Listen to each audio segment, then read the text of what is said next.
ఆంధ్రప్రదేశ్ తెలంగాణ రాష్ట్రంలో టెట్ డిఎస్సికి సన్నద్ధమైనటువంటి ఉపాధ్యాయ మిత్రులందరూ కూడా నా హృదయపూర్వకమైనటువంటి నమస్కారాలు. నేను మీ డాక్టర్ జేఎస్పీ రాయుడు. ప్రేమైన మిత్రులారా, మనం గత క్లాస్లో మనం తెలంగాణ రాష్ట్రంలో జరిగినటువంటి డిఎస్సి ప్రశ్నపత్రాన్ని అనాలిసిస్ చేసుకున్నాం. గత క్లాస్లో 30వ తారీఖు జరిగిన ఆఫ్టర్నూన్ సెషన్ సంబంధించిన కొన్ని క్వశ్చన్స్ని పార్ట్ 1లో డిస్కస్ చేయడం అనేది జరిగింది. సో ఇక్కడ నెక్స్ట్ ఇక్కడ మనకి ఉన్నటువంటి కెమెరాలో ఉన్నటువంటి పరిస్థితి ప్రకారము మనకి ఇక్కడ పార్ట్ 1 పార్ట్ 2గా మనకి చేయడం అనేది జరుగుతుంది ఫ్రెండ్స్. ప్లస్ మీకు కూడా సౌలభ్యకరంగా ఉంటుంది వినడానికి కూడా. ఒకే వీడియోలో గంటలు తరబడి మనం చెప్పే కంటే ఇలా పార్ట్స్గా చెప్తే ఈజీగా ఉంటుందనే ఉద్దేశంతో 2 పార్ట్లుగా మీకు అందించడం జరుగుతుంది. రైట్ ఫ్రెండ్స్, మరి నెక్స్ట్ క్లాస్లోకి వెళ్దాం. ఈ యొక్క పేపర్స్ అనేవి మీకు ఎంతగానో యూజ్ అవుతుంటాయి. మనం 1998 నుంచి అలాగే 2024 వరకు ఉన్నటువంటి అన్ని పేపర్స్ని మన ఛానల్లో మనం అనాలిసిస్ చేయడం జరిగింది. మెథడాలజీ ఏరియాస్ సంబంధించి హెచ్జిటి పేపర్స్ కూడా అనాలిసిస్ చేయడం జరిగింది. ఇవన్నీ కూడా మీరు ఖాళీ టైంలో మీరు రెగ్యులర్గా వర్క్ చేసుకునేటప్పుడు కూడా ఏదైనా వీడియో పెట్టుకొని వింటూ ఉంటే మీకు ఆ బిట్స్ ప్యాటర్న్ ఎలా ఉందనేది మీకు ఈజీగా అర్థం కావడానికి అవకాశం ఉంది. ఎవరైతే ప్రీవియస్ పేపర్స్ని బేస్ చేసుకొని చదువుకుంటూ ఉంటారో వాళ్ళు తప్పనిసరిగా మరి నెక్స్ట్ వచ్చేటువంటి ఎగ్జామినేషన్లో వచ్చే క్వశ్చన్ని గెస్ చేయడానికి, తద్వారా మంచి స్కోర్ తెచ్చుకోవడానికి అవకాశం అనేది ఉంటుంది ఫ్రెండ్స్. రైట్ ఫ్రెండ్స్, నెక్స్ట్ క్వశ్చన్లోకి వెళ్దాం. Question number 148. మన అంతకుముందు క్లాస్లో 147 దాకా మనం డిస్కస్ చేయడం జరిగింది. 148 చూడండి. రాజనీతి శాస్త్ర పరిధిలోకి రాని అంశంలో అని చెప్పేసి అన్నాడు. రాజనీతి శాస్త్ర పరిధిలోకి మానవ పరిణామ అధ్యయనము, అలాగే ప్రభుత్వ విధానాలు, ఇది రాజనీతి శాస్త్ర పరిధి. అంతర్జాతీయ సంబంధాలు, రాజకీయ భావజాల విశ్లేషణ, ఇవన్నీ కూడా రాజనీతి శాస్త్రం. మానవ పరిణామ అధ్యయనం ఇది ఏంటంటే ఆంథ్రోపాలజీకి సంబంధించినటువంటి కాన్సెప్ట్ అనమాట. సో మానవ పరిణామ అధ్యయనం అనేది దానికి సంబంధం లేనటువంటి అంశం. 149వ ప్రశ్న చూడండి. విద్యార్థులు పాఠానికి సంబంధించిన పూర్వ జ్ఞానాన్ని కలిగి ఉన్నారా లేదా అని తెలుసుకుంటూ ఉపాధ్యాయునికి ఈ కృత్య దోహదం చేస్తుంది. మనకి లెసన్ ప్లాన్లో ప్రజెంట్ ఉన్నటువంటి ఫార్మేట్లో మనం తీసుకున్నట్లయితే ఏమున్నాయి? ఉపోద్ఘాతము అనేది ఉంది. ఉపోద్ఘాతంలో 3 రకాల అంశాలు ఉన్నాయి. ఏంటి? పలకరింపు, అలాగే మైండ్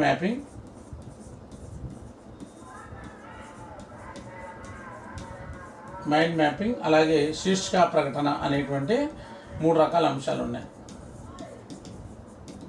ఇక్కడ దీన్ని అడిగాడు అనమాట. విద్యార్థులు పాఠానికి సంబంధించి పూర్వజ్ఞానాన్ని కలిగి ఉన్నారా లేదా అని తెలుసుకుంటూ ఉపాధ్యాయునికి ఈ కృత్య దోహదపడుతుందని చెప్పేసి అడగటం జరిగిందనమాట. రైట్, ఇక్కడ మనం ప్రధానంగా మనం తీసుకున్నట్టయితే మన లెసన్ స్టార్ట్ చేసేటప్పుడు అంతకుముందు హెడ్బార్డ్ సోపానంలో మనం ఏం చెప్పుకున్నామంటే ముఖ్యంగా మనం పూర్వజ్ఞాన పరిశీలన చేయాలి, క్వశ్చన్లు అడగాలని చెప్పేసి అనేక విధాలుగా మనం చెప్పుకోవడం జరిగింది. కానీ ఎన్సెప్ట్ 2005 అనేది ప్రధానంగా మనం దేన్ని బేస్ చేసుకొని కన్సెప్ట్ లెర్నింగ్ బేస్ చేసుకొని సంబంధించింది. కాబట్టి పిల్లలే ఒక అంశానికి సంబంధించి పిల్లలు వాళ్ళ నాలెడ్జ్ని క్రియేట్ చేసుకునే విధంగా మన టీచింగ్ స్టైల్ అనేది ఉండాలి. కాబట్టి మనకి ఈ యొక్క సోపానంలో మార్పు వచ్చింది. ఫస్ట్ పలకరించిన తర్వాత ఏం చేయాలి? తర్వాత మైండ్ మ్యాపింగ్ చేయాలి. మనం ఏదైతే టాపిక్ చెప్తున్నామో టాపిక్ సంబంధించి విద్యార్థికి ఉన్న అవగాహన తెలుసుకోవడానికి ఒక స్మాల్ డిస్కషన్ పెట్టాలి. ఇక్కడ పాఠశాల మ్యాపింగ్ అన్నాడు, టీచింగ్ నోట్స్ అన్నాడు, మైండ్ మ్యాపింగ్ అన్నాడు, అలాగే ఉపాధ్యాయుని ప్రతిస్పందన. ఇక్కడ కరెక్ట్ ఆన్సర్ ఏంటి? మైండ్ మ్యాపింగ్ అనమాట. మైండ్ మ్యాపింగ్ ద్వారా విద్యార్థికి పూర్వజ్ఞానాన్ని ఎంత మేరకు ఉందో మనం తెలుసుకోవడానికి అవకాశం ఉంది. టీచింగ్ నోట్స్ అంటే ఏంటి? ఆల్రెడీ దీనికి సంబంధించిన బిట్ కూడా అంతకుముందు వచ్చిందనమాట. ఉపాధ్యాయుడు ఒక పాఠ్యాంశాన్ని మనం సన్నద్ధం అవడానికి సంబంధించి ఏ బుక్స్ రెఫర్ చేశాడు, అదనంగా ఏ రెఫరెన్స్ బుక్స్ రెఫర్ చేశాడు, ఏ పుస్తకాలు, ఏ మ్యాగజైన్స్ రెఫర్ చేశాడు, ఎలాంటి సమాచారం సేకరించుకున్నాడు, దానికి సంబంధించిన వివరాలు మొత్తం కూడా మనం టీచింగ్ నోట్స్ అనే కాలంలో రాయాలన్నమాట. అంటే ఉపాధ్యాయుడు ఒక లెసన్ ఎంత బాగా ప్రిపేర్ అయ్యాడు, ఎన్ని రెఫరెన్స్ బుక్స్ చదివాడు, ఎంత ఎక్స్టెన్సివ్ ఇన్ఫర్మేషన్ సేకరించాడు మొత్తం కూడా, అంటే కరెక్ట్గా ఆ లెసన్ని ఉపాధ్యాయుడు కరెక్ట్గా సిద్ధమయ్యాడో లేదో తెలుసుకోవడానికి మనకు ఉపయోగపడేది టీచింగ్ నోట్స్ అనమాట. పాఠశాల మ్యాపింగ్ అంటే ఇది హెచ్ఎం చేసుకుంటాడు. అలాగే ఉపాధ్యాయుడి ప్రతిస్పందనలో పాఠం అయిపోయిన తర్వాత ఎంతమేరకు విద్యార్థులు పార్టిసిపేట్ అయ్యారు, ఎక్కడ డిఫికల్టీ ఫీల్ అవుతున్నారు, ఇలాంటి విషయాలు దాంట్లో సాధక బాధకాలు ఉపాధ్యాయుడు ఇక్కడ ఎన్రోల్ చేసుకోవడం అనేది జరుగుతున్నాం. కాబట్టి దీనికి కరెక్ట్ ఆన్సర్ ఏంటంటే మైండ్ మ్యాపింగ్ అనమాట. తర్వాత 150 క్వశ్చన్ చూడండి. సూక్ష్మ బోధనలో ఉపాధ్యాయుని యొక్క పాఠ్యాంశ పరిచయ నైపుణ్యం పెంపొందించుకు దోహదం చేసేటువంటి యుక్తులు. ఇక్కడ మనం సూక్ష్మ బోధనకు సంబంధించి నేను 21 వీడియోస్ చేయడం అనేది జరిగింది. అది మన అభ్యర్థులు చాలా యూజ్ అయినాయి. దాదాపుగా ప్రతి ఎగ్జామినేషన్లో కూడా సూక్ష్మ బోధనకు సంబంధించి 2 లేక 3 బిట్లు అడిగాయి అనమాట. దృశ్య శ్రవణ ఉపకరణాలను ఉపయోగించి చేయొచ్చు, ప్రయోగాలు చేయడం ద్వారా, కథలు చెప్పడం ద్వారా, వర్ణించడం ద్వారా, విహారయాత్ర వెళ్ళడం ద్వారా. అంటే ఒక పాఠాన్ని విద్యార్థికి మనం ఎలా పరిచయం చేయాలి, పాఠ్య ప్రవేశ నైపుణ్యం అనే దానికి సంబంధించి అన్నీ కూడా కూడా సూటబుల్ అయినటువంటి కాన్సెప్ట్స్ అనమాట. ఎలాగైనా కథల ద్వారా, పాటల ద్వారా, ఓకే, టీచింగ్ ఎయిడ్స్ని యూజ్ చేయడం ద్వారా, విహారయాత్రలు తీసుకుని వెళ్ళడం ద్వారా, డిస్కషన్ పెట్టడం ద్వారా, అనేక మార్గాల ద్వారా మనం పాఠ్యాంశ ప్రవేశ నైపుణ్యం అనేది చేయొచ్చు అని చెప్పేసి అక్కడ మనం నేర్చుకోవడం జరిగింది. ఏబిసిడి అన్నీ కరెక్టే, ఏబిసిడి అన్నీ కూడా కరెక్ట్ అయినటువంటి ఆన్సర్గా మనం చెప్పుకోవచ్చు అనమాట. ఇది మైక్రో టీచింగ్ స్కిల్స్ గురించి ప్రధానంగా అడిగాడు. 150 చూడండి. భారతదేశం అంతర్జాతీయ సంబంధాలు మరియు భారతదేశ విదేశాంగ విధానాలు వంటి పాఠాలను బోధించడానికి సాంఘిక శాస్త్ర ఉపాధ్యాయుడు ఈ కింద నిర్దిష్ట లక్షణాన్ని తప్పనిసరిగా కలిగి ఉండాలి. సో అంతర్జాతీయ సంబంధాలకు సంబంధించి ఓకే, విదేశాంగ విధానాలు ఇవన్నీ కూడా తెలియాలంటే తప్పనిసరిగా ఉపాధ్యాయుడికి నిర్దిష్ట అంటే ప్రత్యేక లక్షణాలు 8 రకాల లక్షణాలు ఉన్నాయి. ఏంటి 8 రకాల లక్షణాలు? మానవ సంబంధాలను పెంచడం అనేది ఒకటి, మానవ సంబంధాలను పెంపొందించుకోవడం, మానవ సంబంధాలు పెంపొందించుకోవడం, అలాగే సబ్జెక్ట్ విషయ పరిజ్ఞానం, మానవ సంబంధాలను పెంపొందించుకోవడం, విషయ పరిజ్ఞానం, అలాగే క్షేత్ర పరిశీలన దృక్పథం,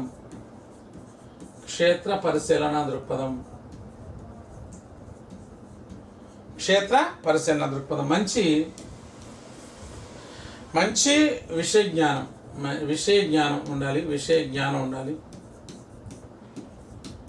అలాగే మంచి వార్తాహరుడుగా ఉండాలి. అలాగే విస్తృత స్థాయి యాత్రికుడిగా ఉండాలి. అలాగే ఐసిటీని యూజ్ చేయగలగాలి. అలాగే వివిధ రకాల అనుభవాల్ని విద్యార్థులకి అందించాలి. ఇవన్నీ కూడా ఒక నిర్దిష్టమైనటువంటి లక్షణాలు అనమాట ఉపాధ్యాయుడికి ఉండాల్సినవి. దీంట్లో భావ వ్యక్తిగత నైపుణ్యాలు దీంట్లో లేవు. నెక్స్ట్ వర్తమాన వ్యవహారాలు, నాలెడ్జ్, కరెంట్ అఫైర్స్ ఉంది.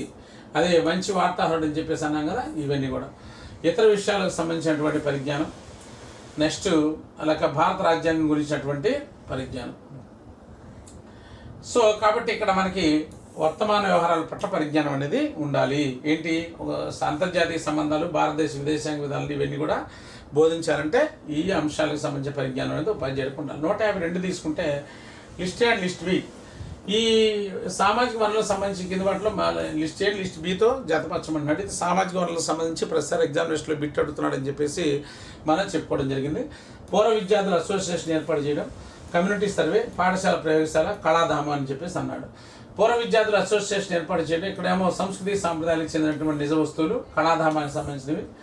నెక్స్ట్ సమాజాన్ని పాఠశాల వద్దకు తీసుకుని రావడం అనేది ఓకే, పూర్వ విద్యార్థుల అసోసియేషన్కి సంబంధించింది. అలాగే పాఠశాల సమాజ వద్దకు తీసుకోవడం అనేది పాఠశాల సమాజ వద్దకు తీసుకుంటే కమ్యూనిటీ సర్వీస్కి సంబంధించింది. దుశ్శిక్షణ ఉపకరణం అనేది ఉపకరణాలు ఉంచడానికి పాఠశాల ప్రయోగశాల అనేది ఉండాలి. ఒకటో దానికేమో 2, రెండో దానికేమో బికేమో 3, మూడో దానికేమో సికేమో 4, డికేమో 1. 1, 2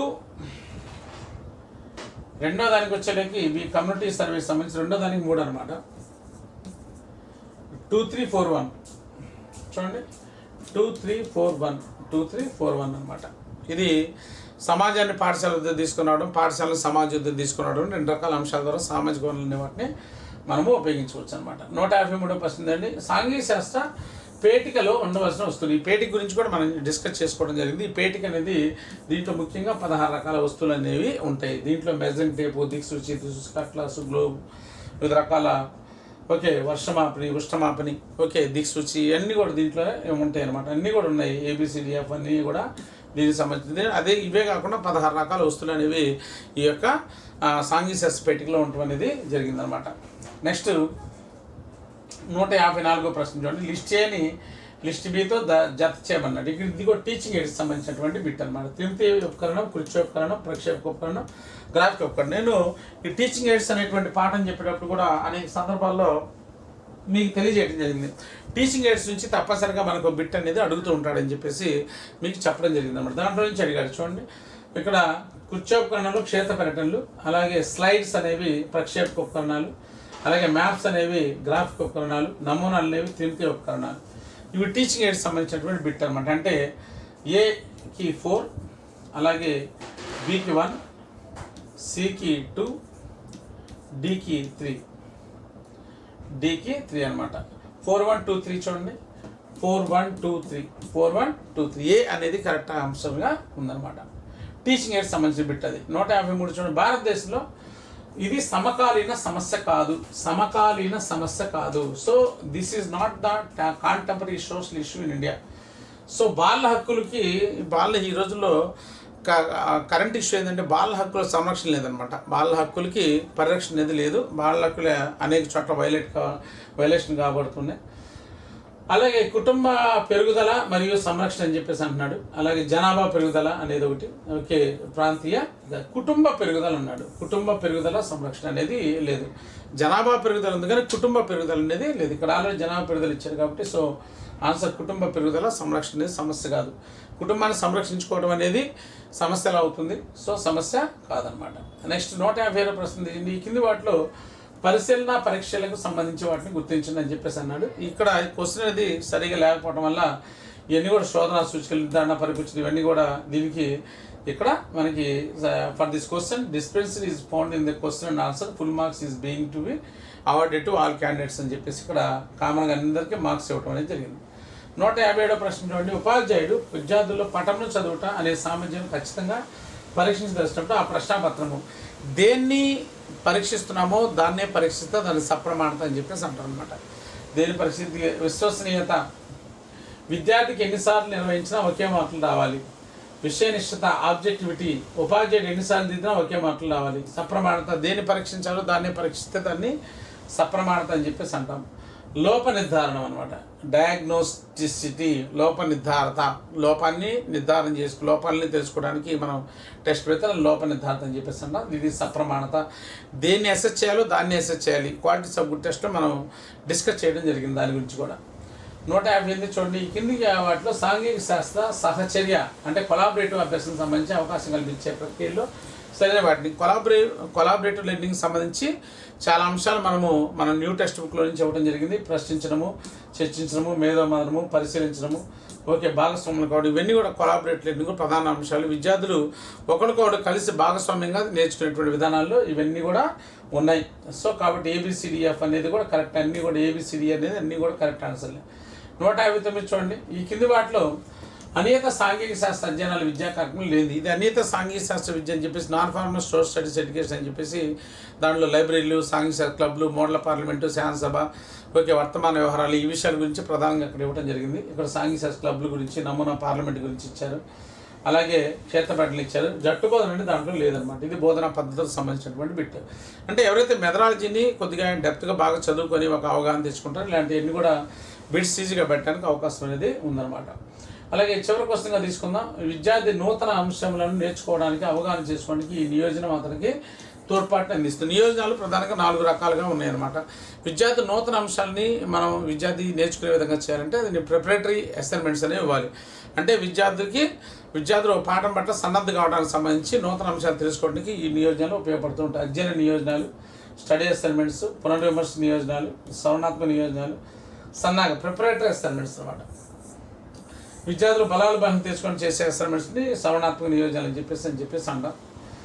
ఓకే, విద్యార్థులు నేర్చుకున్న వాటిని ఎంతవరకు నేర్చుకుని తెలుసుకోవడానికి ఇచ్చే నియోజనాన్ని పునర్విమర్శ నియోజనాలు అని చెప్పేసి అంటాం. విద్యార్థి యొక్క సామర్థ్యాలను బట్టి నియోజన ఇస్తే వాటిని అధ్యయన నియోజనం అని చెప్పేసి అంటే ఈ విధంగా నియోజనాలకు సంబంధించి ఉన్నాయి. రైట్ ఫ్రెండ్స్, ఇది మనకి తెలంగాణ డిఎస్సికి సంబంధించి 30వ తారీఖున 7వ నెలలో 2024 సంవత్సరంలో ఆఫ్టర్నూన్ సెషన్లో జరిగినటువంటి పేపర్కి సంబంధించినటువంటి పార్ట్ 2కి సంబంధించినటువంటి బిట్స్ అనమాట.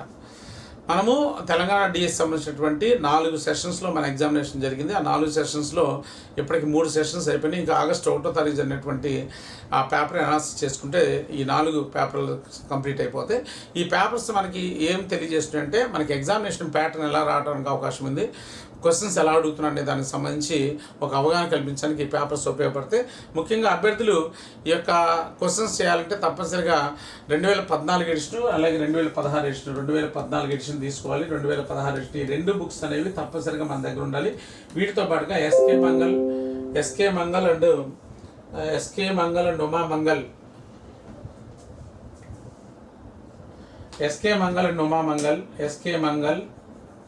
అండ్ ఉమా మంగళ సంబంధించినటువంటి ఇంగ్లీష్ మీడియం బుక్స్, లేకపోతే ఎస్కే కొచార్ సంబంధించినటువంటి ఇంగ్లీష్ మీడియం బుక్ కూడా ఉంటే మనం ఇంకా వాటి రిఫర్ చేసుకోవడానికి అవకాశం ఉంటుంది.